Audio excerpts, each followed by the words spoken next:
என்னன்னு சொல்லுங்கன்னாங்க. நான் சொன்னேன், 24/1/1950 இந்த பாடலை முழுசாக ஏற்றுக்கிட்டது 2 பத்தி தான். ஆனால் நீங்கள் முழு பாடலை ஏற்றுக்கிட்டேன்னு ஃப்ராட் பண்ணிருக்கீங்க. You committed A constitutional fraud அப்படின்னு மைக் ஆஃப் பாஸ் பண்ணிட்டாங்க. எங்கே இருக்கிறது என்றால், இப்போ தலைப்பு போட்டிருக்காரு, தமிழ்நாடு உயர்ந்தது அவர் கையால், சரித்திரம் மலர்ந்தது அவர் மையால்னு. தேசிய பாடல் நேஷனல் சாங் வந்தே மாதரம், அது ஒரு நாடு பற்றி மதத்திற்கு எதிரானது, இஸ்லாமியருக்கு எதிரானது, இந்துத்துவை தூக்கி பிடிக்கிறது. இது ஒரு மதச்சார்பற்ற நாடு. இந்தியாவினுடைய அரசியல் சட்டத்தினுடைய முதல் வரி என்ன? We the people of India having solemnly resolved to constitute India into a sovereign, secular, socialistic, democratic. இது ஒரு ஜனநாயக நாடு, இறையாண்மை நாடு, மதச்சார்பற்ற நாடு, சமதர்ம நாடு. இந்த மதச்சார்பற்ற நாடுல 1939-40 முடிவெடுத்து 1950 அரசியல் நிர்ணய சபையில் எந்த பத்தி பாடக்கூடாது என்று சொன்னோமோ அந்த பத்தியை மோசடியாக பின்வழியாக அதே நாடாளுமன்றத்தில் அரசியல் சட்டத்துக்கு எதிராக கொண்டு வருகிறீர்களே நாகரிகமற்றவர்களே, மோசடி கும்பலேன்னு பதிவு பண்ணேன். பார்த்துருப்பீங்க. அதான் தம்பி சூர்யா சொன்னார். கலைஞர் எங்கே உயர்ந்து இருக்கிறார் என்றால், தமிழ்நாட்டுக்கு ஒரு பாடலை கொண்டு வந்தோம், நீராறும் கடல் உடுத்தன். நீராறும் கடல் உடுத்தன் தமிழ் வழக்க பாடலாம் பாடணும். அதில் ஒரு வரி வருது இடையில, கன்னடமும் கலிதெலுங்கும் கவின் மலையாளமும் தாயே தமிழே உன் உதிரத்தே உதித்தெழுந்தே ஒன்று பல ஆயிடினும் ஆரியம்போல் உலக வழக்கு அழிந்து ஒளிந்து சிதையா உன் சீரிழமை. என்ன? தாயே தமிழே, உன்னிட்ட தான் கன்னடம் வந்துச்சு, மலையாளம் வந்துச்சு, துளு வந்துச்சு, இத்தனை மொழிகள் வந்தாலும் நீ ஆரியம்போல், ஆரியம்னா சமஸ்கிருதம், சமஸ்கிருதத்தை போல ஒளிஞ்சிடல, அழிஞ்சிடல. சமஸ்கிருதமும் ஒரு மூத்த மொழி தான், ஆனால் அழிந்து போன மொழி. அதை போல நீ செத்து போகாமல் எத்தனை மொழிகள் உன் இடத்திலிருந்து கிளைத்தாலும் நீ இன்னும் ஜீவிதமாக வாழ்ந்து கொண்டிருக்கிறாய், தாயே வணக்கம். இதுதான் பாட்டு. வந்தே மாதரம் மாதிரி இந்த பாட்டு கொண்டு வந்தார் கலைஞர் தமிழ்நாட்டுக்கு. அப்போ சொன்னார், நம்ம தமிழ் தாயை வாழ்த்துறோம், அதெல்லாம் ஏன் இன்னொரு மொழி செத்து போச்சுன்னு சொல்லணும்? நமக்கு பிடிக்காத மொழி இது. ஆரியம் போல் வளக உலக்கழிந்து சமஸ்கிருதம் செத்து போச்சுன்னா இங்கே இருக்கிற பிராமணர்களுக்கு கோபம் வரும், வடவர்களுக்கு கோபம் வரும். அவர்கள் மனதை ஏன் புண்படுத்தணும்? நமக்கு தமிழ் வாழ்ந்தா போதும், இன்னொரு மொழி செத்தா என்ன என்று அந்த 2-3 வரிகளை எடுத்துவிட்டுத்தான் நமக்கு தமிழ் வணக்க பாடலை தந்தார் கலைஞர். தமிழ்நாட்டில் இன்றைக்கு தெலுங்கு பேசுவது இருக்கிறார்கள், கன்னடம் பேசுவது இருக்கிறார்கள், இஸ்லாமியர் இருக்கிறார்கள், கிறிஸ்துவர் இருக்கிறார்கள். எல்லோரும் நீராறும் கடலத்த பாடலுக்கு எழுந்து நிற்கிறோமே. ஒரு முறை சட்டமன்றத்தில் பேசுனுச்சு அந்த அம்மா. தமிழுக்கு என்ன செய்தார்? சங்கத்தமிழ், தொல்காப்பியம் எல்லாம் காப்பி அடித்தார் கலைஞர். தமிழுக்கு இவருக்கு என்ன சம்பந்தம்? நான் அன்னைக்கு சாயங்காலம் பொதுக்கூட்டத்தில் பேசினேன். முதலமைச்சர் அவர்களே, நீராறும் கடல் போடுறாங்களே அரசு நிகழ்ச்சியில், பாடல் போடுகிற போதெல்லாம் உங்களுடைய கனத்த சரீரம் எழுந்து நின்று வணக்கம் வைக்கிறது, அது தமிழுக்கு மட்டுமல்ல, என் தலைவர் கலைஞருக்கும் தான் வணக்கம் கேட்குதுன்னு. இது கலைஞர் கேட்டு நல்லாதாப்பா பேசினேன், அது ஏன் கனத்த சரீரம்னு சொல்கிறது, ஏன் உனக்குன்னாரு. அதை கூட விட மாட்டார் சேகர் பாபு, அதை ஏன்ப்பா சொல்கிறேன்னாரு. அது மாதிரி நாங்கள் நல்லதே பேசிட்டு வந்தாலும் அதில் ஒரு சின்னூண்டு நாகரிக குறைபாடு இருக்குன்னு ஒரு கருதுனாருன்னா அது எங்களுக்கு குட்டு உண்டு. அப்படி இருந்த சட்டமன்றத்தில் எங்க உங்க அப்பாவை காணும்? காமராஜர் தோற்று விட்டார். பல பிரதமர்களை உருவாக்கியவர் 9 ஆண்டு காலம் சிறையில் இருந்தார் சுதந்திரத்துக்காக. இந்தியாவினுடைய பிரதமர்களை, குடியரசுத் தலைவரை உருவாக்குவதிலே ஒரு தமிழன், வேட்டி கட்டிய தமிழன் நின்றான். அவர் உருவாக்கிய பள்ளிகள் எத்தனை? நானே அவர் கொடுத்த பள்ளி கொடுத்தா படிச்சு வந்தேன். என் கிராமத்தில் ஆதி திராவிட நல்ல பள்ளி அவர் தான் கொடுத்தார். திறந்து வச்சது TS அருணாச்சலம், திருச்சி TS அருணாச்சலம். கக்கன் வந்திருக்காரு எங்கள் ஊருக்கு. ஆதி திராவிட நலப்பள்ளியில் தான் 5வது வரைக்கும் படித்தேன். அந்த பள்ளிக்கூடத்தில் படிச்சுட்டு தான் நாடாளுமன்றத்தில் இந்த வேலை வெளுக்கிறோம் நாங்களும். காரணம் என்ன? யார் காரணம்? பெரியார், அண்ணா, அம்பேத்கர், கலைஞர், நீங்க தானே காரணம். அப்போ நீராறும் கடல் உடுத்த பாடலில் இந்த சமூகத்தில் எந்த பிரச்சனையும் வந்துவிடக் கூடாது என்பதற்காக தீர்க்க தரிசனத்தோடு அந்த பாடலை வடிவமைத்த கலைஞர் எங்கே? இஸ்லாமியர்களும் கிறிஸ்தவர்களும் மண்ணில் வாழ்ந்து மதச்சார்பற்ற நாடு வாழ்கின்ற இந்த நேரத்தில் அவர்களை சீரழிக்க வேண்டும் என்பதற்காக ஒரு பாடலை நாடாளுமன்றத்தில் கொண்டு வருகிறே, நீங்கள் யார்? இப்போது சொல்லுங்கள். ஒரு மாநில கட்சி Anna we belong to Dravidian second ராஜ்யசபாவில் சொன்னார். அதுக்கே பெரிய ரகலை. அண்ணா சொன்னது we belong to Dravidian stock. நான் திராவிட மரபினத்தை சார்ந்தவன் இப்படி சொல்லுவதால் நான் வங்காளிக்கோ குஜராத்திக்கோ அல்லது மகாராஷ்டிரவுக்கு எதிரானவன் அல்ல. இப்படி சொல்லுவதால் எங்களுக்கு தனித்த திடமான வேறுபட்ட கொள்கைகள் உண்டு, அடையாளம் உண்டு, டிஃபரண்ட் டிஸ்டிங்க்ட் என்று சொன்னார். எங்களுக்கு மொழி இனம் பண்பாடு எல்லாம் இருக்குன்னார். அவர் சொன்னார். இந்திய டெல்லியில் தலைநகரில் பதிய வைத்தார். தமிழ்நாட்டுக்கு தமிழ்நாடுன்னு பெயர் வைத்தார். சுயமரியாதை சட்டம் கொண்டு வந்தார். இருமொழியை கொண்டு வந்தார். இருமொழி கொள்கை கொண்டு வந்தார். இறந்து போய்விட்டார். அவர் சொன்னார், தமிழ்நாட்டுக்கு தமிழ்நாடுன்னு பேர் வச்சுருக்கேன், இங்கே இந்தி வரக்கூடாதுன்னு ஆங்கிலம் தமிழ் தான் இருமொழி கொள்கையை கொண்டு வந்திருக்கேன். இந்த கொள்கைகளெல்லாம் இருக்கிற வரை நான் உயிரோடு இருந்தாலும் இல்லாவிட்டாலும் நான் கொண்டு வந்த இந்த திட்டங்களை எல்லாம் தமிழ்நாடு பெயர் மாற்றத்தை, சுயமரியாதை சட்டத்தை, இருமொழி கொள்கையை கை வைப்பதற்கு எத்தனை ஆண்டு காலம் இந்த மண்ணிலே பயப்படுகிறார்களோ, அஞ்சுகிறார்களோ, அச்சப்படுகிறார்களோ, அந்த அச்சம் இருக்கிற வரை அண்ணாதுரை தான் இந்த நாட்டை ஆளுகிறார். அண்ணா சொன்னார், நீராறும் கடல் உடுத்த பாடலை எல்லா அரசு நிகழ்ச்சிகளிலேயும் தவறாமல் எதுவரை பாடப்படுகிறதோ அதுவரை கலைஞர் தான் தமிழ்நாட்டை ஆளுகிறார். எத்தனையோ திட்டங்கள் சொன்னார். தமிழகம் உயர்ந்தது அவர் கையால், மலர்ந்தது அவர் மையாள்னார். பல பேர்த்துக்கு தெரியாது வரலாறு. தஞ்சாவூர் மாவட்டத்தில், டெல்டா மாவட்டத்தில், திருச்சிக்கு அந்த பக்கம் நாகப்பட்டினம் வரைக்கும் எல்லாத்துக்கும் பெரிய பெரிய விவசாய நிலங்கள். மூப்பனாருக்கு ஒரு 10,000 ஏக்கர், வாண்டையாருக்கு ஒரு 10,000 ஏக்கர், இன்னொரு ஒரு முதலியார், தியாகராய முதலியார்னு ஒருத்தர் இருந்தார், அவருக்கு ஒரு 10,000 ஏக்கர். இப்படி வாண்டையார்களும் முதலியார்களும் மூப்பனார்களும் 10,000 20 ஏக்கர் வச்சுக்கிட்டு இருந்த காலத்தில் அங்கே அந்த வயல்களை எல்லாம் வேலை செய்வதற்கு வேலையாள்கள், பண்ணையாள்கள் இருந்தாங்க. குடும்பமாக இருந்தாங்க. ஒரு தட்டு 1000 குடும்பம் 2000 குடும்பம் இருந்தது. அவர்களுக்கெல்லாம் குடிசை போட்டு கொடுத்துருப்பாங்க. 2 சென்ட் பல வருஷமாக அங்கே இருக்கிறாங்க. தலைமுறை எங்கள் தாத்தா அங்கே தான் இருந்தார், எங்கள் அப்பா அங்கே தான் இருந்திருப்பார், என் பிள்ளை அங்கே தான் இருக்க போகுது. அந்த 10,000 ஏக்கரத்தை தாண்டி என்னால் வாழ முடியாது. ஒரு தாழ்த்தப்பட்டவன் வாழ முடியாது, பிற்படுத்தப்பட்டவன் வாழ முடியாது. அவங்க என்ன கேட்டாங்கன்னா, இந்த 1000 ஏக்கர் நிலத்தை தான் அங்கே வளர்ந்துக்கிட்டு இருக்கோம் பரம்பரையாக. நாங்கள் குடியிருக்கிற இந்த மனை இருக்குல்ல, அந்த மனையை மட்டும் எங்களுக்கு குடிங்கன்னு கேட்டாங்க. குடியிருக்கிற மனையை கேளுங்க, இங்கே தான் எங்கள் தாத்தா செத்தான், எங்கள் பாட்டை செத்தான், உங்கள் நிலத்தில் தான் நான் பாடுபட்டான், நானும் பாடுபட போகிறேன், என் பிள்ளையும் பாடுபட போகுது. வெறும் 2 சென்ட் ஒரு பட்டா கொடுங்கய்யா, சாகும்போது பணத்தை பட்டாவில் போடுறோம். நாங்கள் பெரிய போராட்டம்.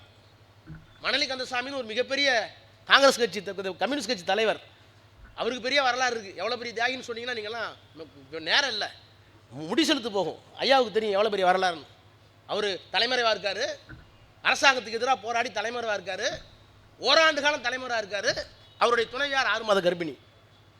6 மாத கர்ப்பிணி. போலீஸ் போய் கேட்டாங்க, உங்கள் புருஷன் எவ்வளோ நாளாச்சு வந்துன்னு. அவர் 1 வருஷத்துக்கு மேலே ஆச்சு. வயிற்றில் குழந்தை 6 மாதம். அது யார், எப்படி இல்லாமல் போகணும்? யார் சொன்ன உனக்கு? வயிற்றில் குழந்தை வரதுக்கு புருஷன் மட்டும் தான் காரணமாக இருக்குன்னா போட வெளியே இருந்துச்சு. போலீஸ்காரன் உத்தமி, நெறி உள்ளவள். அவர் வந்துட்டு போகிறார் வீட்டுக்கு தலைமறைவாக இருக்கார். கண்டுபிடிக்க முடியல போலீஸால். தான் கணவன் கொண்ட கொள்கை தோற்று போய்விடக்கூடாது, அவனை காட்டி கொடுக்க கூடாது, அதற்காக என்னுடைய வாழ்க்கை பால்பட்டாலும் பரவாயில்லை, என்னுடைய பெயருக்கு களங்கம் வந்தாலும் பரவாயில்லை, என் கொள்கை களங்கப்படக்கூடாது, கணவனுடைய கொள்கை என்பதற்காக நிறைந்த நீதிமன்றத்திலே பொய் சொன்னவன் மணலி கந்தசாமி. அந்த மணலி கந்தசாமி போராடி கிடைக்கல. கலைஞர் முதலமைச்சராக வந்தார். கேட்டார், சட்டமன்றத்தில் கேட்டார், பல தரமையா கேட்குறையா, ஒரு 2 சென்ட் நிலம் கொடுங்கன்னு கேட்டார். கலைஞர் உத்தரவு போட்டார். அந்த தேதியில் எத்தனை குடும்பங்கள் எந்தெந்த இடத்தில் இருக்கிறதோ அவர்கள் எல்லோர்களுக்கும் பட்டா வழங்கப்படும். ஒத்துக்கலைன்னா அந்த அரசாங்கத்தை நான் கையப்படுத்துவோம். மூப்பனார் ஒத்துக்கலையா, வாண்டையார் ஒத்துக்கலையா, நிலத்தையே கையப்படுத்துவோன்னார். அப்போ தான் மணலி கந்தசாமி சட்டமன்றத்திலே பதிவு செய்தார். எத்தனையோ சொட்டு ரத்தத்தை கம்யூனிஸ்ட் கட்சி இழந்தது இந்த மக்களுக்காக. எத்தனையோ சொட்டு ரத்தங்களை காலங்காலமாக ரத்தத்தை இழந்தது. ஆனால் ஒரு சொட்டு பேணாமையால், உங்கள் பேணாமையால் இத்தனை குடும்பங்களை வாழ வைத்தீர்கள், கலைஞருக்கு நன்றினார். அதை தான் சேகர் பாபு சொல்றார், தமிழ்நாடு உயர்ந்தது அவர் மையால். அப்படியே கோயம்புத்தூருக்கு போங்க. கோயம்புத்தூர்ல எல்லாம் டெக்ஸ்டைல்ஸ் தான், இப்பதான் குறைஞ்சு போச்சாங்க. எல்லாம் பெரிய பெரிய ஜவுளி ஆலைகள், நூற்பு ஆலைகள் தான். அதிலே வேலை செய்திருந்தார்கள். அவர்களுக்கு பணி நிரந்தரம் கிடையாது. தாத்தா வேலை பார்த்துருப்பாரு, சம்பளம் கொடுப்பாங்க, சோறு தின்னு அப்படி செத்துப்போம். பணி நிரந்தரமும் கிடையாது, ஊதிய உயர்வும் கிடையாது. எங்களுக்கு பணி உயர்வு வேண்டும், நிரந்தரம் வேண்டும், ஊதிய உயர்வு வேண்டும். போராடினார். அங்கே ரமணின்னு ஒரு கம்யூனிஸ்ட் எம்எல்ஏ இருந்தார். சிபிஎம் போராடி போராடி எல்லாம் சோஞ்சிட்டாங்க. பல பேர் சிறைக்கு போனாங்க, பல பேர் செத்து போயிட்டாங்க, கடைசி வரைக்கும் கிடைக்கல. கலைஞர் முதலமைச்சர், ரமணி வந்தார், போராடி போராடி பார்த்து விட்டோம். நீங்கள் சொல்லியிருக்கீங்க பெரியாரை சந்திக்காவிட்டால் நானும் கம்யூனிஸ்ட் தான் சொன்னீங்களே. நான் கம்யூனிஸ்ட்காரன் கேட்கல, எனக்கு இந்த வழி எனக்கு தெரியும், வாங்க எங்கள் ஊருக்கு. கலைஞர் பார்த்தார், எல்லாத்தையும் கூப்பிட்டு பேச்சுவார்த்தை நடத்தினார். முதலாளிங்க படியில ஒரே ஒரு அறிவிப்பு, அடுத்த 48 மணி நேரத்தில் அவர்களுக்கு ஊதிய உயர்வும் பணி நிரந்தரமும் வழங்காவிட்டால் உங்களுடைய அனைத்து 100 ஆலைகளையும் தமிழ்நாடு அரசு ஏற்கும். சாயங்காலம் எல்லாம் கையெழுத்து போட்டானே, சாயங்காலம் எல்லாம் கையெழுத்து போட்டாங்க. அப்ப அவர் சொன்னார், போராட்டங்களால் செய்ய முடியாததை, சிறையிறப்பும் போராட்டத்தால் செய்ய முடியாததை உங்கள் ஒரு துளி மையால் எங்களுக்கு வாழ்க்கை கொடுத்தீர்களே, கலைஞர் வாழ்க. அந்த மைதான், அந்த மைதான் பெரியார் இன்னைக்கு குறை சொல்லுகிறார்களே. பெரியார் வேணுமானா கேட்கறதுக்கு ஆள் வந்துட்டாங்களே, கொள்கை தலைவருங்கிறாங்களே. அந்த பெரியாரை, அண்ணாவை உயிர்ப்பிக்க ஒவ்வொரு முறையும் உயிர்ப்பித்து அவங்க மறந்து போவாங்கன்னு சொல்லலை, நான் மறந்துவிடக்கூடாது என்பதற்காக பல திட்டங்களை கொண்டு வந்தவர் கலைஞர். அண்ணா மறுமலர்ச்சி திட்டம், ஒரு சமத்துவபுரம் திட்டம். இப்போ நான் எங்கள் ஊர்லேருந்து வந்திருக்கேன், நான் ஒன்றிய அமைச்சர் தானே, 6 தடவை எம்பி தானே, என்னட்டு எல்லா காரும் இருக்குல்ல, ஊரில் இருக்க எல்லா பணக்காரனும் பெரிய காரில் தான் போகிறான்ல, அந்த மாதிரி நானும் காரில் போகிறேன்ல. ஆனால் எங்கள் கிராமத்தில் சாதி ஒழிஞ்சு போச்சா? சாப்பிட்டுக்கலாம் தொட்டுக்கலாம் சேகர் பாபு, ஆனால் அங்கே எப்படி இருக்குது? தெருவாக தான் இருக்குது. ஒவ்வொரு கிராமமும், அதான் அம்பேத்கர் சொன்னார், every village is a working unit of Hindu religion. கிராமத்தில் ஒவ்வொரு கிராமமும் இந்து மதத்தை தூக்கி பிடிக்குது. ஏன் காரணம்? இந்து மதங்கிறது என்ன? ஜாதி தொகுப்பு, அசார்ட்மெண்ட் ஆஃப் காஸ்ட். ஜாதி எடுத்துட்டா மதம் இருக்காது. இப்போ நீங்கள் மதம் மாறுறாங்கிறீங்கல்ல, நான் ஒரு முஸ்லீமை கூப்பிட்டு வரேன் உங்கள் மதத்துக்கு, என்னட்ட ரெடியாக இருக்கிறான். ஒரு முஸ்லீமா உங்கள் மதத்துக்கு கூப்பிட்டு, என் மதத்துக்கு கூப்பிட்டு வரேன், உங்கள் மதம் எனக்கு கோச்சுக்குவாங்க, ராஜா மத விரோதின்றான். ராஜா எந்த மதத்தில் சொல்லுகிறார்களோ அந்த மதத்திற்கு ஒரு முஸ்லீமை கூட்டிட்டு வரேன், நீங்கள் ஏற்றுக்குவீங்களா? என்ன பிரச்சனைனா அவனை எந்த ஜாதியில் வைப்பீங்க? ஒருத்தன் இந்துன்னு உள்ள வந்தானா எந்த ஜாதியில் வைப்பீங்க? ஏனென்றால் சாதி இல்லாமல் ஒரு இந்து இருக்க முடியாது, சாதி இல்லாமல் ஒரு முஸ்லீம் இருக்கலாம், சாதி இல்லாமல் ஒரு கிறிஸ்தவம் இருக்கலாம், ஆனால் சாதி இல்லாமல் இந்து இருக்க முடியாது என்பதால் இன்னொரு மதத்திலிருந்து உள்ள வர முடியாது. ஏன் அப்படி இருக்குன்னா, ஒவ்வொரு கிராமமும் செட்டியார் தெரு, வன்னியர் தெரு, நாயுடு தெரு, பரத்தெரு, பள்ளத்தெரு, சக்கிலி தெரு வந்து கிடக்கு. யார் எந்த உயரத்துக்கும் போகலாம். ஆர்கே நாராயணன், கேஆர் நாராயணன், இந்தியாவினுடைய குடியரசுத் தலைவர், அவர் கிராமத்தில் அவர் வீடு தலித் தெருவில் தான் இருக்குது. இது இன்றைக்கு மாற்றல, பெரியார் மாறணும்னு நினைச்சார், மாற்ற முடியல. ஆனால் கலைஞருக்கு அது தோணுச்சு. சாதி எல்லாம் ஒழிஞ்சு, சென்னையில் ஒழிஞ்சிருச்சு இல்லை. இந்த ஊரில் ஜாதி பார்த்தா வீடு வாங்குறீங்க, பணம் இருந்தால் போதுமில்ல, 10 கோடி பணம் இருந்தால் சென்னையில் அண்ணா சாலையில் வீடு வாங்கலாம். ஆனால் எங்கள் ஊரில் வாங்க முடியாது, கிராமத்தில் வாங்க முடியாது, தெருவு மாதிரி வாங்க முடியாது. நீ எதாக இருந்தாலும் இந்த தெருக்குள்ள வராதம்மா. அப்போ சாதியை எங்கே உடைக்க வேண்டும்? தெருக்களாக பிரிந்திருக்கிற அந்த ஊரை பெரியார் நினைவிய விரும்பியதை சாதி ஒழிய வேண்டும் என்று சொன்னால் ஒரு 100 வீடு கட்டி அதில் எல்லா ஜாதிக்கும் இடம் கொடுத்து சாதி இல்லாத ஒரு சமத்துவபுரத்தை உருவாக்கி அதற்கு பெரியார் நினைவு சமத்துவபுரம் என்று தன் கையால் மையால் கையெழுத்து விட்டவர் கலைஞர். பெரியார் வாழ்ந்து கொண்டிருக்கிறார். திராவிடியன் ஸ்டாக்னு சொன்னார், அங்கே போய் நாங்கள் வேற என்னன்னு சொன்னார், எங்களுக்கு தனித்த பண்பு இருக்குன்னார். அவருக்கு ஆயில் அவள் தான். ஆனால் கலைஞர் தான் எது தமிழ்நாடு, நாங்கள் யார் என்பதற்கு மாநில சுயாட்சி என்கின்ற ஒரு தீர்மானத்தை இந்தியாவிற்கே சட்டசபையில் நிறைவேற்றி, இந்தியா என்பது ஒரு நாடல்ல, இது ஒரு துணை கண்டம், வெவ்வேறு மொழிகள், தமிழ்நாடா இருக்கு, மலையாளமா இருக்கு, ஒவ்வொரு மொழியும் ஒரு தேசமாக இருக்கிறது. இந்தியா ஒரு தேசம் அல்ல, மொழி ஒரு தேசம், மலையாளம் ஒரு தேசம், கன்னடம் ஒரு தேசம், தமிழ் ஒரு தேசம். இந்த தேசங்களின் தொகுப்பு தான் இந்திய துணைக்கண்டம். எனவே எங்களுக்கு மாநில சுயாட்சி வேண்டும் என்று டெல்லியினுடைய கதவை தட்டி அவர்கள் கண்களை திறந்து வைத்தது கலைஞருடைய மை. இப்படி சொல்லிக்கிட்டே போகலாம். என்ன பிரச்சனைனா, இவ்வளவு பெருமை உள்ள சட்டமன்றத்தில், இவ்வளோ பெருமை உள்ள தமிழ்நாட்டில் இப்போ எங்களுக்கு அன்பு மொழி தெரியும், கருணை மொழி தெரியும், அமைதி மொழி தெரியும். இது தமிழ் படித்த சுபைவிக்கு தெரியாது, தமிழ் படித்த ராஜாவுக்கு தெரியாது. எனக்கு கோபம் வருமா வராதா? இரக்கம் இல்லாமல், அன்பு இல்லாமல், கருணை இல்லாமல் இருந்த தமிழ் மொழியை ஒரு மதம் இன்னொரு மதத்தோடு சண்டை போட்டு இந்த மண்ணில் இன்னொரு மதம் வரக்கூடாது என்பதற்காக கொடூரமாக ஆயுதம் ஏந்திய ஒரு காலகட்டத்தில் இருந்த மொழியை மதத்தை சுத்திகரித்து பிரித்து எடுத்து இல்லை தமிழிலே என்ன இருக்கிறது என்று சொன்னவர் கலைஞர். தமிழுக்கு என்ன அடையாளம்? வெறும் கடவுள் மறுப்பா? கடவுள் கொள்கையா? தேவாரம் இருக்கு, திருவாசகம் இருக்கு. தேவார திருவாசகம் சேகர்பாபுக்கு பிடிக்கும். தேவாசகம் திருவாசகத்தை தாண்டி தமிழில் என்ன இருக்குன்னு எங்களுக்கு பிடிக்கும், எனக்கு சுபவிக்கு பிடிக்கும். அவர் தமிழை பார்க்குறாரு, எங்கள் தமிழை நாங்கள் பார்க்குறோம். எத்தனை ஆண்டு காலம் அறிவியல் சொல்லி கொடுத்துருக்கு. இந்த உலகத்தில் எத்தனை பேர் செத்தாங்க, எத்தனை பேர் பிறந்தோம்? எங்கள் தாத்தா பாட்டை முட்டல மண்ணில் தானே பிறந்தாரு. எனக்கு குழந்தைங்க வந்துருச்சு இல்லை, இந்த ஊரில் இத்தனை கட்டணம் வந்துருச்சு இல்லை. சுபவி தான் சொல்லுவார், உடனே சென்னையோட இடம் மாறி போச்சா?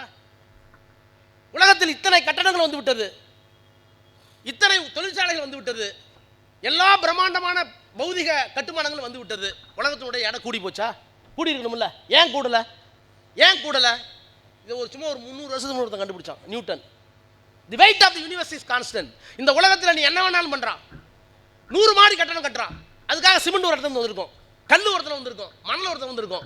ஏன் இந்த மைக்குக்காக எங்கேயோ ஒருத்தர் இரும்பு கொண்டு வந்திருப்பான், இந்த கண்ணாடிக்காக எவனோ ஒருத்தர் பண்ணியிருப்பான். இந்த பொருள்கள் இருந்தாலும் அழிந்தாலும் எல்லாம் புதுமையாக வந்து விடுவதில்லை. ஏற்கனவே இருக்கிற இந்த பிரபஞ்சத்தில் இருக்கின்ற பொருள் தான் வருகிறது, அழிகிறது, போகிறது. எனவே பிரபஞ்சத்தின் எடை மாறாது. இதை 300 வருஷத்துக்கு முன்னாடி நியூஸ் ஐசக் நியூட்டன் சொல்லி நோபல் பரிசு வாங்கிட்டு போயிட்டான். ஆனால் ஏன் இது மாறாது? பஞ்சபூதங்களால் உருவானது இந்த உலகம். இந்த உடம்பு நான் செத்து போயிட்டேன்னா ஒன்று மண்ணா போகும், இல்லைன்னா நெருப்பால் எரிச்சா சாம்பலா போயிடும். ஒரு சொட்டு விந்தால குழந்தை பிறக்கும். அப்ப ஏன் என்ன காரணம்? இந்த பிரபஞ்சம் என்பது நிலம், தீ, நீர், வலி, விசும்பு ஐந்தோடு கலந்த மயக்கம். பஞ்சபூதங்களால் ஆனது இந்த உலகம். இந்த பஞ்சபூதத்தை தாண்டி இந்த உலகத்தில் எதுவுமே இல்லை. யாராலும் சிருஷ்டிக்க முடியாது, யாராலும் அழிவிக்க முடியாது. சிருஷ்டிப்பாக இருந்தாலும் அழிவாக இருந்தாலும் எல்லாம் இந்த பஞ்சபூதத்திற்கு அடக்கும். இதை தாண்டி பிரபஞ்சம் போகாது. எனவே உலகத்தின் எடை மாறாது. தொல்காப்பியன் 3000 வருஷத்துக்கு முன்னாடி சொல்லியிருக்காங்க. 3000 ஆண்டுகளுக்கு முன்னால் சொன்ன மொழியை, எங்களுடைய அறிவியல் தத்துவத்தை 300 ஆண்டுகளுக்கு முன்னால் ஒரு வெள்ளக்காரன் சொல்லி நோபல் பரிசு வாங்கிட்டு போயிட்டான். இது எங்க மொழியில இருக்குடா என்று தொல்காப்பியத்தை எழுதியது கலைஞர். இப்படி தொல்காப்பியத்தில் இருக்கிற கொண்டு வந்தவர் கலைஞர். இந்த மொழிக்கு செம்மொழி என்கிற அந்தஸ்தை கொடுத்தவர் கலைஞர். இன்றைக்கு தமிழில் நான் ஒன்றும் இல்லை, நான் ஒரு கூட்டத்தில் நேராக இன்டர்வியூ சொல்லியிருக்கேன். என் பொண்ணை அந்த லண்டன் யூனிவர்சிட்டியில் கியூன் மேரின்னு ஒரு புகழ்பெற்ற யூனிவர்சிட்டியில் சட்டம் ஏற்படுத்தி கூப்பிட்டு போயிருந்தேன். பிரின்சிபால் ரூமுக்கு போயிருந்தோம். பிரின்சிபால் ரூமில் பேசிகிட்டு இருந்தோம். நான் வேற ஒரு கூட்டத்தில் சொல்லியிருக்கேன். அந்த அம்மா இந்தியாவில் 3 வருஷம் ட்ரைனிங் எடுத்துகிட்டு போயிருக்கு.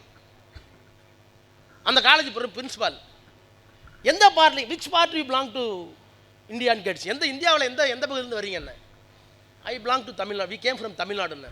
ஓ, I know, Tamil is a classical language. Your leader one Karunanidhi did it, I know. நான் இந்தியாவில் இருந்திருக்கிறேன். தமிழ் மொழி என்பது ஒரு உயர்ந்த கிளாசிக்கல் லாங்குவேஜ், செம்மொழின்னு கேள்விப்பட்டிருக்கேன். அதை கருணாநிதி என்கிற ஒரு மனிதன் தான் ஆக்கினார். அந்த மாநிலத்திலிருந்து வருகிறீர்களா என்று இங்கிலாந்து இருக்க அந்த பிரின்சிபால் என்ன கேட்டுச்சு. அப்போ இந்த தமிழை, தமிழ்நாட்டை உயர்த்தியது மட்டுமல்ல, தன் மையால் உலக பரப்பிற்கு கொண்டு போய் சேர்த்த அந்த கலைஞர் இருந்த சட்டமன்றத்தில் எங்களுக்கு இந்த மொழி வேணாம், அந்த மொழி வேணாம், உனக்கு மொழியை பற்றி அறிவும் இல்லை, பைபிளை பற்றி அறிவும் கிடையாது.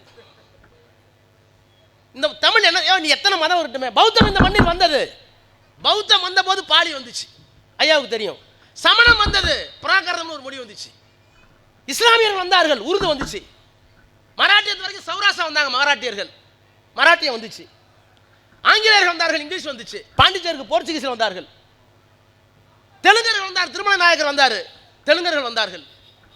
அரசாங்கம் மாறி இருக்கு, மதம் மாறி இருக்கு. என்னென்ன அரசாங்கம் வருகிற போதோ அப்பதெல்லாம் மதம் மாறி இருக்கிறது. ஆனால் இத்தனை மொழிகள் வந்ததற்கு பிறகும் அழியாமல் இருக்கின்ற, எல்லோராலும் போற்றப்படுகிற, எத்தனை அரசாங்கம் மாறினாலும், எத்தனை மொழிகள் உள்ளே வந்தாலும் தன்னை தாழ்த்தி கொள்ளாமல் இருக்கிற ஒரே மொழி தமிழ், தமிழ், தமிழ். எங்கள்கிட்ட நான் வந்திருக்க மொழி வேற, டேய் இன்னும் நாளைக்கு 1000 மதம் வரட்டும்.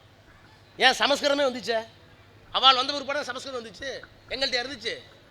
இந்த மண்ணில் சமஸ்கிருதம் வந்துச்சு. நான் சொன்ன இத்தனை மொழிகள் வந்தது. இத்தனை மொழிகள் வந்ததற்கு பிறகும் எங்களை தாழ்த்தி கொள்ளாமல் தன்னை இன்னமும் ஜீவிதமாக வைத்துக் கொண்டிருக்கிற எங்கள் தாய்மொழி தமிழ் உனக்கு அவ்வளோ இலக்காரமாக போச்சு. எந்த மொழியையும் தாண்டி, தமிழ் மொழியை தாண்டி எந்த மதமும் இந்த மண்ணில் அறநெறியை போதித்ததாக வரலாறு இல்லை. தமிழ் மொழியை தாண்டி எந்த மதமும் மனிதனை செம்மைப்படுத்தியதாக வரலாறு இல்லை. இன்னும் சொல்ல போனால் மதம் சண்டை போட வச்சிருக்கு. சிலுவை போர் எங்கே வந்துச்சு? ஈரானுக்கு ஈராக் என்ன போர் இன்னைக்கு? ஈரான் ஈராக் அடிக்கிறாங்களே, வளைகுடா நாடுகள் கேட்குதா? என்ன காரணம்? ஆக மதத்தை தாண்டி, சாதியை தாண்டி, இங்கே இருக்கிற எல்லா கூறுகளையும் தாண்டி மொழிதான் எங்களை இணைத்தது. அதை வாழ வைத்த பெருமை கலைஞருக்கு உண்டு. வாழ்வித்துக் கொண்டிருக்கிற பெருமை இந்த உண்டு. என்ன பிரச்சனை? நீங்களாம் நீங்கள் உறுதி எடுத்துக்கணும். ஒரு அளவும் தெரிய மாட்டேங்குது. எது யாருக்கு ஏங்க இன்னைக்கு ஒரு கொலை நடந்திருக்கேன்னு கேட்குறாங்க. அட்மினிஸ்ட்ரேட்டிவாக கேள்வி கேளுங்க, பொலிட்டிக்கலாக என்கிட்ட கேட்காதீங்க. ஒரு அமைச்சர் எங்க கொலை நடந்திருக்கு, அது அட்மினிஸ்ட்ரேட்டிவ் எனக்கு புதுசாக இருக்குது. ஏன்னா ஒரு கொலை நடந்திருக்கு, ஒரு அமைச்சரை கேட்டால் அந்த பொண்ணு சொல்லுது அட்மினிஸ்ட்ரேட்டிவாக கேளுங்க, பொலிட்டிக்கலாக கேட்டவனே அழுந்தான். ஏன்னா செத்து போனதில் அட்மினிஸ்ட்ரேட்டிவ் வேறு பொலிட்டிக்கல் வரையா? இப்படி லூசுங்களாக இருப்பீங்களா? ஏன்னா ஒட்டுமொத்த லூசுங்களாக சேர்ந்தா சண்டை மட்டத்துக்கு போனீங்க, கேட்க மாட்டானா? எனவே தான் சொல்லுகிறேன், அறிவார்ந்த ஒரு இயக்கத்தை கட்டமைத்த பெருமை அண்ணாவுக்கும் பெரியாருக்கும் கலைஞருக்கும் உண்டு. அதை காப்பாற்றிக் கொண்டிருக்கிற பெருமை இந்த முத்துவேல் கருணாநிதி ஸ்டாலின் மகத்தாருக்கு உண்டு. ஒன்று சொல்லட்டுமா? எங்க கலைஞர் பிள்ளைங்கிற நிரூபிச்சார் சொல்லட்டுமா? இப்போ கேட்குறானே டீலிமிட்டேஷனில் திமுக நிலைப்பாடு என்ன எங்களை கேட்குறான். எங்கள் ஊரில் ஒரு பழமொழி இருக்குது, 8 புள்ள பெற்றவளுக்கு தலைச்சம்புள்ள பெற்றவன் மருத்துவம் பார்த்தாலாம். 8 புள்ள பெற்றவளுக்கு தலைச்சம்புள்ள பெற்ற வந்து மருத்துவம் பார்த்தாலாமா? டேய், எங்கள் டீலிமிட்டேஷன் யாருன்னு தெரியுமா? டீலிமிட்டேஷன்னா தொகுதி மறுவரைவுக்காக தமிழ்நாட்டில் இருக்கிற 40 தொகுதிகள், பாண்டிச்சேரி சேர்த்த தொகுதிகளை மறுசீரமைப்பு பண்ணும்போது மக்கள் தொகை அடிப்படையில் நீங்கள் செய்தால் உத்தரப்பிரதேசத்துக்கு எண்ணிக்கை நிறைய போகும். நாங்கள் குடும்ப கட்டுப்பாடு பண்ணிக்கிட்டோம், ஒரு புள்ள ஒரு பொண்ணுன்னு வச்சுக்கிட்டோம். ஆனால் அவன் 7 புள்ளன்னு வரவதன்னு பெற்றுக்கிட்டு இருக்கான். அவனுக்கு நாடாளுமன்ற உறுப்பினர்களுடைய எண்ணிக்கை கூட எங்களுக்கு குறையும். இதை தெளிவுபடுத்த வேண்டும். மக்கள் தொகை அடிப்படையில் தான் நீ எம்பின்னு சொன்னால் தமிழ்நாடு பாதிக்கும், எங்களுக்கு நம்பர் குறைஞ்சிடும். எங்களுக்கு நம்பர் குறைஞ்சிட்டா நீ எதுவும் தரமாட்ட பார்லிமெண்ட்டில், எங்களுக்கு சக்தி எல்லாம் போயிடும். இதற்காக 5 மாநிலத்தினுடைய முதலமைச்சர்களை கூட்டிகிட்டு வந்து அதுக்கு ஒரு எதிர்ப்பு மாநாடு போட்டு இந்த தொகுதி மறுவரை தவறு என்று தீர்மானம் போட்ட ஒரே மாநில கட்சி, அரசியல் கட்சி முத்துவேல் கருணாநிதி ஸ்டாலின் தலைமை கட்சி தான். இன்னும் ஒன்று சொல்லட்டுமா? தேஜஸ்வி யாதவ் பீகார் மாநிலத்துடைய எதிர்க்கட்சி தலைவர், அவர் மேட்டுப்பாளையத்துக்கு வந்தார் பிரச்சாரத்துக்கு. நம்ம தலைவரும் கலந்துக்கிட்டார். அப்போ அவர் முதலமைச்சர். அவர் பிரச்சாரம் பண்ணிட்டு என் தொகுதியில் நேர்களில் பேசிட்டு கடைசியாக சொன்னார், ஸ்டாலின் எல்லாம் செய்கிறாரு, ஹி இஸ் மை பிரதர், அவர் தான் திரும்ப முதலமைச்சராக வருவார்னு நம்புகிறேன், நீங்கள் பார்த்துங்கன்னு சொல்லிட்டு ஒன்று சொல்கிறேன், இந்த மனிதரை தமிழ்நாட்டு தலைவராக மட்டும் எண்ணாதீர்கள். எங்களுக்கெல்லாம் தொகுதி மறுவரை பற்றி ஒன்றுமே தெரியல. நாங்கள்லாம் மக்கள் தொகை அடிப்படையில் பீகாருக்கும் கூட வரும், உத்தரப்பிரதேசம் கூட வரும், எல்லாத்துக்கும் கூட வரும். ஆனால் அப்படி கூட வந்தால் அதனுடைய பாதிப்பு பின்னாளில் என்னவாக இருக்கும், எப்படி அதை பிஜேபி பயன்படுத்தி கொள்ளும்?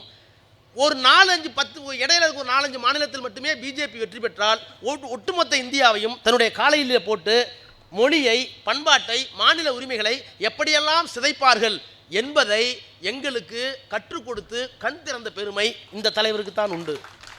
எனவே அந்த பில்லை தோக்கடின்னு முடிவு பண்ணோம்.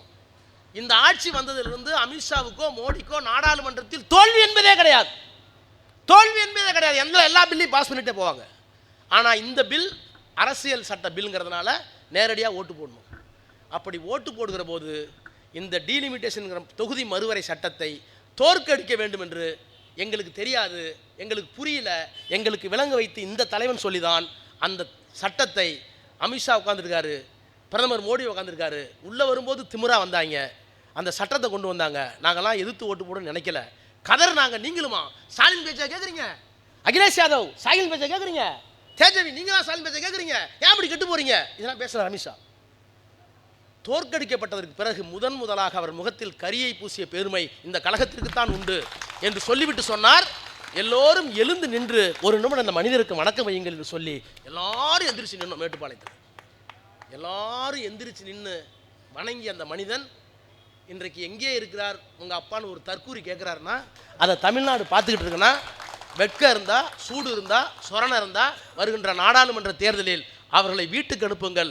நாடாளுமன்றத்தை கைப்பற்றி அதற்கு பிறகு இவர்கள் யார் என்பதை நாம் நிரூபிப்போம். அதற்காக உழையுங்கள் என்று சொல்லி கலைஞர் புகழ் வாழ்க என்று சொல்லி விடைபெறுகிறேன். நன்றி, வணக்கம்.